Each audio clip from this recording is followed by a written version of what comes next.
Hello everyone, কেমন আছো সবাই? আশা করছি তোমরা সবাই ভালো আছো, আমিও ভালো আছি।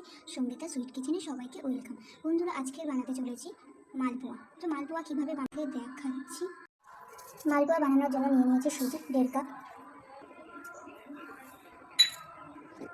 পরিমাণ মতো নিয়ে নিয়েছি চিনি,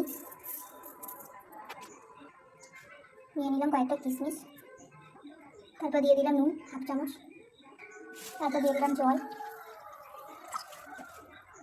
জল দিয়ে কিছুক্ষণের জন্য রেখে দিতে হবে। একটা খুলে দিয়ে দিয়ে দিতে হবে ময়দা। যতটা পরিমাণে নিয়েছি সুজি তার ডবল পরিমাণে নিতে হবে ময়দা। তারপর দিতে হবে কয়েকটা মৌরি। এরপর খুব ভালোভাবে মাখিয়ে নিতে হবে। একটা ব্যাটার তৈরি করে নিচ্ছি।